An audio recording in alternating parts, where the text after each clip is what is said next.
ia vi ia le atua o te ofo alofa atu ma whaafelo ai atu i le pa ia o lau whaasausaunga Samoa i le nei aso tupu mai o lo tātou atunu ia le ngata fo i leo whalitua matausi o usoa au na i whata i fia ma lol soifua ma lofo i le langi ma ia nganga whata alofo le nei fo i por kalame i so se tafo le lo langi o lo e sila ma mai moa mai ai ia o te ofo alofa atu ma whata alofa atu a vea le suafo Yesu e whai mo ulima o te whaafeilo ai tuai ma lo le soifo maua ma lofo i le langi ma whaaftai le atua i lana tausinga ma lana pule whaasoifua whai ai ona tātou feilo ai foi i le nei foi por kalame ua whaai ngoina ia o le Taimi o le whainga Filifiliga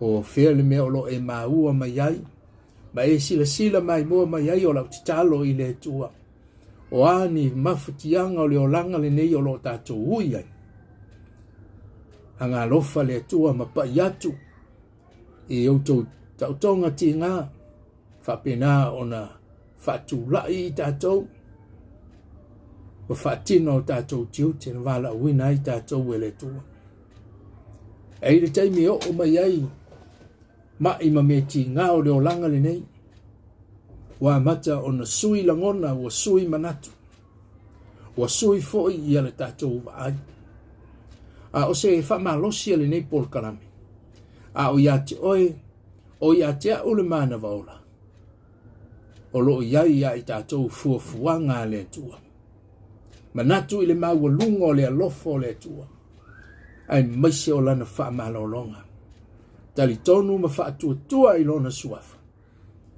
e le aise me whaingatai le tua whaamanuia le tua i lau whaafonga i nei aso a o le whaasoa i le nei aso ia o le au talanoa atuai i le tusia kalatia lono mata upo lima i le whai upo sifulma le ono whamaila apostolo Paulo o te whai atu ia outou sava vali i la leanganga ona le whai ale outou o le tui na nau o le tino whai upo sifulma le fitu whamai awa o le tino ua tui na nau lea e te e atu i leanganga ua tui na nau fo i leanganga e te e atu i le tino ua fete e nai fo i ia mea o le mea lea tau te le whai ai mea tau te loto iai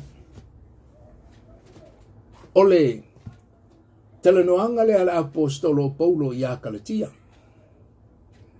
mai au te whai atu i a te autou ia autou sava vali i la leanganga ona le whai alea e autou o tu ina nau o le tino o le wapoapoai i le apostolo Paulo i Keusiano i Kalatia whai mai o le aso ma le Taimi na tātou i oe ai i le atua ma avea Yesu e whai mali i ma whaaola i o tātou wolanga whai mai lo le tala a Paulo ia autou sava vali i la leanganga o lona winga e whailo mai le talanoanga le apostolo Paulo e lua i tu a inga savalinga o tangata e sava vali e whaaleanganga ma tangata e sava vali i whaale o tangata la e sava vali i whaaleanganga e taitai e leanganga pa ia o le atua o lato wolanga o tangata ua o ese mai i le savalinga o le tino ai tātou tele i o mai i le li sa tātou wola i le tino sa sava vali i le tino o manatu e wha le tino o langona o winga o amionga o le vaai o le tautala ai tātou tele i o mai i le li sa tātou sava vali i le tino ale ala o whai mai le apostolo Paulo whai mai o te whai atu i a te autou ia autou sava vali i la leanganga e iai la le si savalinga lea le ua mana o le apostolo Paulo ina ia sui mai le savalinga o le tino i le savalinga whaaleanganga. A savali la tangata whaaletino. Ia e savali i mea o leo langa li nei, mea tuwai o leo langa li nei. Lea la whamai le apostolo Paulu, ia o tau sava vali whaaleanganga. A savali la tangata whaaleanganga. Maola whaaleanganga. Manau nau i mea whaaleanganga. Masa o tangata ua Filifili e savali whaaleanganga. Whamailo le apostolo Paulu, ona le whaia le autou, o le tuina nau o le tino. Whamailo le tala Paulu, i le whai upo e sifuru maleiwa. So stangata la e savali whaaleanganga, na te le to e whaia mea ia, o a mea. Whamai Paulu ua i loa tino fōi ngā luenga le tino, o mea wha le tino, o le tangata e ola whaaletino e mawhauwhau whaaletino. Whamai le tala Paulu, ua i loa tino fōi ngā luenga le tino. O ala ngā luenga le tino. Whamai o le muli lua. O le whaitaanga. O le ami o le anga. O le mata aitu. O le ifo i tupua, o le whaitonga whiti whaatau laitu, o le whita ngai, wheme sai, losi vale, o le lotoa, o le whinau vale, o le whewaiva e inga o masenga, o le mataua, o le whasioti tangata, o nanga, o poula, ma mea whapena. Whamaila le tala la apostolo Paulu, o ngā luenga la ia le tino, po le tangata le savali wha le tino. Ai ala lana nau le apostolo Paulu, ina ia savali le tangata wha le anganga. Ina ia alu ese mai mea ia. O le fisili ai si halava o nau ai Paulu, ina ia hola le tangata wha le anganga, ma savali le tangata wha le anganga. Ina ia awana i toi ola whaaletino, awana i toi savali whaaletino. Taluai olo iai, le mana onga ma le nau ta inga o le apostolo Paulu, le ila lo ifo le lisi umilea. Whamai le tala Paulu o te ta watu ia te autou, ma o whaiatu ia te autou. O ai le tangata e ola i le lisi lea. So se tangata, po o ai se tangata e ola, mafia e ola i le lisi lea sa o whaita wina. Lea na tu sia e le apostolo Paulo whai mai Paulo. O te whailo atu i ate autou. O e whaia mea whapena. Dunga sos tangata e ola i le lisi lea. Awana i manatu le tangata lea. E tau nuu i le ola e whava. Whai mai le tala Paulo. O e whaia mea whapena. O a mea. Mea ia sa o whaita wina. E le whaile maa lo le atua. Maola tau tofi. Tangata la le nai savali whaaletino. Lea lana nau e le apostolo Paulu. E whailo atu i a Kalatia. E whailo atu i a te o e whailo mai i a te au.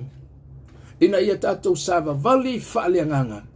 Ina ia tātou o ese mai mea leanga ia. Awa asa o stangata e ui ai. Masa o stangata na te whaia. E le tau nuu i le ola e whaava. Ai whamairo le apostolo Paulu i le tusi le Kalatia lona me ta upu e luas fulma le lua. E iai la le savalinga whaaleanganga. Le mana o Paulo e sava vali iai tangata uma. Ina ia sui ai mai le olanga tuai i le olanga fau. Whai mai le tala Paulo, a o le fua o le anganga. Le savalinga le tau nā tangia le savalinga le tangata. O mena o suilo na ola. Le tangata whaaletino, e suilo na ola ina ia ola i le olanga whaaleanganga. Whai mai le tala Paulo, a o le fua o le anganga o le alofa. Ia a mata na sui le feitanga i ma le masenga. Sui le alofa. Whai mai oli. Le tangata sa le aise file mui lono langa. Le wa mata na whanau mai ai. E le ngata ole oli ilo na olanga. A ole file mo.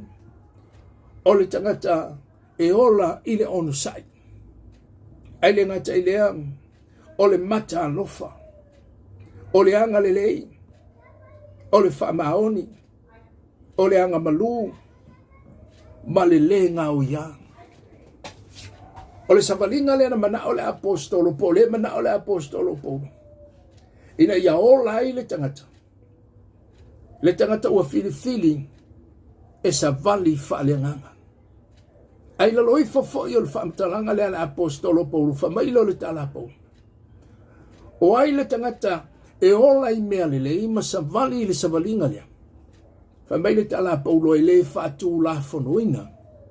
Mea whapena. O le alo no winga o le tala po. O le alo no winga o le mea o le whaatu la fonoina. O lono winga le wai le tangata le mawhau tonu. O ani mea lele. E mawhaina whaatino ailo na angalile. E whaatino ailo na alofa. Whai mai paulo e le whaatu la fonoina. O lono winga o le amawhai ona e whaatino ina so se mea lele. E le ngata ina alofa i le uso a tangata. Ai whaatino ailo tatou alo lofa i le atua. E na ua tatou sava vali. Ma tatou wola i le anganga. Wha mai paulo o te whai atu i ate o tau. Ia o tau sava vali i la le anganga. Ona le whaia le o tau utu ina nau o le tino. So es tangata e ola wha le anganga. Na te le to e whaia mea ia. Walu ese mai ai aisea. Wa Filifili lo na ola i le. I le whai upelu o sfuma le whaafa mai. A o e o ia ke riso, ua whaasata roina e la tau, le tino, maona manao, maona tu ina nau. Mana ia tele whaamtalanga paulo i. Whamai a o i la tau, o e ua Filifili ke riso i o la tau wolanga. O i la tau, ua la tau Filifili ina Yesu i o la tau wolanga, ua la tau talia Yesu i o la tau wolanga, whaatua tua i le maliu o Yesu. Whamai ua whaasata roina. Le mulilua, le whaitaanga, onanga, poula, masenga, losi vale, o le lotoa, ma le lisi umi le talanoa i ai paulo. Whamai le apostolo, ua whaasata roina mea umana. Nono winga wale o toi ola ai, ua whaasata uro. Ua tutu i whao i le sa tauro. Lono winga, wale o toi ola ai. So o tangata la e ola whaaleanganga. Ua whaasata roina lona tangata tuai. O a mea tuai na savali ai. O a mea tuai na ola ai. O le ale olanga tuai. Ma mea tuai na savali mai ai. Fa mai le tala paulo. A o e ua ia ke riso. Na o tangata la ia ke riso. Ua whaasata roina lola tau tangata tuai. A whai ala e hola le tangata i le tu ina naunga le anga ma mea le anga ia whametala i le apostolo pou. E le haila le o ia ke riso le tangata le na. Pe tautala ia Yesu, pe launga ia Yesu, pe ta lai ia Yesu, o le alama le moli mauna te moli mau wina ai Yesu i le o langa le ne. Ai a whai o lo o ola i mea ia tu ina naunga le anga o le o langa le ne. E le haila le o tangata o Yesu le tangata le na. A le wha meili tala tus pa ia. A o e ua ia ke riso. Ua whaasata roina. Le tangata tuai. Manao. Maona tu ina naunga. E na o ila tu o e ua ia ke riso Yesu. Ua whaasata roina o la tu o langa tuai. E mawhai ala ne tātou lolotu. Ai a whai. E le whaasata roina lo tātou tangata tuai. E ala i lo tātou talia o le maliwa Yesu ma le taulanga tōngi ola na saunia Yesu i le satou. E le aia le o Yesu le nā tātou te iai. O le ali i o le rolangi. A le whametala le apostolo pou. Ma tua manino le lei le whaitau o le apostolo. Ma mai le mo le mau le apostolo pou. A o e o ia ke riso. Le alo no winga. A o i la tau. Ua na o i la tau. o e ua ia Yesu. Au tangata ia o laile lololangi. E pule ala tau i o la tau olanga. E le whaapea lai a vea le lotu tātou te, lo lotu ai e whai ma awala. E whai loa mai ai o tātou o tangata o le atua. Po o tātou o tangata o Keriso. Le pe ona o tātou e ma whai ona tātou launga ina, le upo le atua. Ai a whai tātou te le ola e pe o le mele whaamatala e tuspa i le ai lai le o Keriso le mele na. E ese le si mea le na. E le o Yesu le tātou te launga ina. Whamai tala le tuspa ia, a oe ua ia Keriso. Na o tangata ua ia Keriso. Ua whaasātauro, o le teimi lai whaasātauro ai le o langa tuai. Whanau mai loa mea fōwia. E le toi ola i le o langa tuai. E le te savali le savalinga tuai. E whamai tala le tuspa ia, a o fua o le anganga. O le tangata la ua ia Yesu. O le a fua mai lo na o langa. E fua mai mea lilei. E fua i le mata alofa. E fua mai le file mo. E fua mai le onu sai. Whamai lo li tala le apostolo. E le fatu la funoina. O le tangata le ngata o fua i e whamatala iai, le tala noa iai le apostolo po. Le whamatala i lana upu.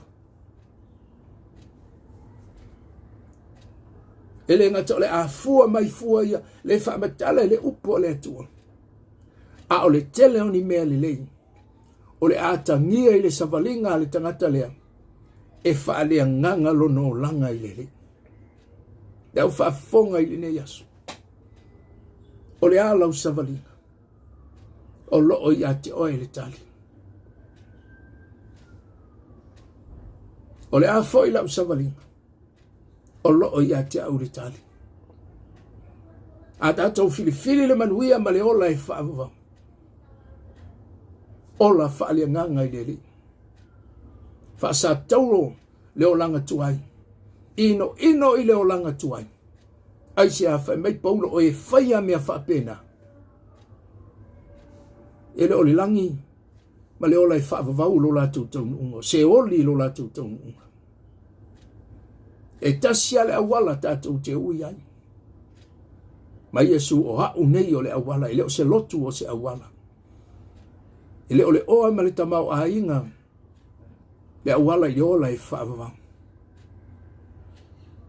E leo se poto ma se atamai, ma se awa onga e se mai le upu o le atua. Tasia le awala i le ola e whaavavau. A mai Yesu a whai e se isi ui mai se isi awala. E se isi awa onga e whai mai e ma whai o le awala le i le ola e whaavavau. O le mele a e whai e te alua i le ola e whaavavau. Wha mai Yesu o le tangata le na. O le tangatanga oi ma le whao mea. Ma Yesu o hau le ala upumoni e tasia le awala e ui ai tangata uma. E ui ai le whaife au. E ui ai le tangata lotu. E ui ai le ekalesia umalawa. Ua na o Yesu. Le awala i le ola e whaavavau i le ai masaisi awala. O awala uma le olanga le nei. E au noa ma le awala le ua umana whata oto mai e Yesu. O awala na i le malaia ma le whaafanonga e whaavavau. E mai le tala paulo a oe ua ia Keriso. Ua whaasata roina lo lato tangata tuai. O mana onga matu ina naunga le o langa le. Ina ua lato i oe. I a Yesu malana teita inga. O e mana mia Yesu i le neas. Na ti teita ia lau savalina. Whaasata roina i lo tato tangata tuai. Ua na o Yesu. Le ala i le ola e whaavavau. A e mana mia. Le ta ao i le tua i le talo le whaolitanga.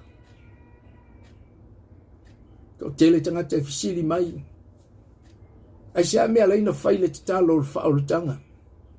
Le romano me ta aupo sifulu, hiva ma le sifulu. Mai a whai e te tautino i lo ngutu. I le alii o Yesu. Tautinonga o le me whai le leo. Mai a whai e te tautino i le alii o Yesu. Ma tali tonu i lo loto e whaola i nai oe. Wa le ngutu e tautino ai o mai ai le ola ma le loto e tali tonu ai. Yo o mai ai le ami o tonu. Ioane mata aku mo fa pos fon malua ila to umo en talia o im fatu tua ilon suafa. Avatu ia ile manui ave ila to ma fa na wale tu. Tele tangata la to te loa Yesu. Tu mo ai tangata lotu. E loa Yesu ile mafau. Ai musu talia Yesu ile loto. Ai sea. Langa atalia Yesu ile loto le tangata. Ona ola le mele talono ile apostolo Paulo fa sa to roina le tangata tuai. Ai loa Yesu ile mafau. Ia le la família apostolo Paulo le pito ilunga. Wa ilo tino fo inga wenga le tino. Ai loa la le tangata Yesu ile mafau. O le tangata fa le tino le na. Ai ta ua le talio Yesu ina ia fio mai Yesu malona nganga pa ia. Ilau finangalo mala uloto. Ona sui le o tato bolanga. Sa vali fali nganga família apostolo Paulo le nei le au soe. O te whailo atu ia te auto. Ia auto sava vali. Fali nganga. Ona le whaia le auto. Tu ina naunga le tino. Whamanuia le tua i rau whafonga i le ne yaso.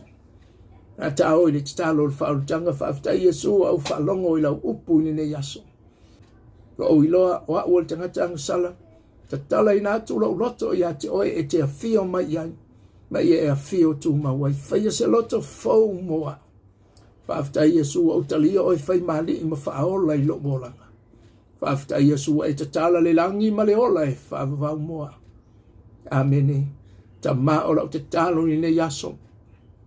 So se tasi o lo sila mai moa mai ili nei por kalame. A o mai ili nei yaso. A o ni whewaiwai inga mani masa inga mani me o lo uia ili o langa le nei. Le loto le mautonu lo matou tama. E whaiai whai unga le lei wa o wala au ia te oi Yesu. Wha malo lo ma wha whailoa ili nei yaso. Ele ngata o le mai o le tino. A o matou loto le mautonu, wha malo lo i rau suafa Yesu. Wha tula i le tama o le tina o le tama o le teine talavau. Wha tino na tiutena e tofi ma wala awina. Wha manuia ia i lato uma. O lo sila mai i le nei por kalame. E ala i lo suafa Yesu. Amene. Ia o le por kalame le nei yaso. Le afo isi whamtalanga wale tau tamali. Matua ia te oe. E ma ngalo so vai. Whamanuia le tua i lau whaafonga anga i ne yaso. Tātou toi whailoa i se malama o mumua i nei por kalame ua whaingoina. O le taimi o le whainga Filifiliga.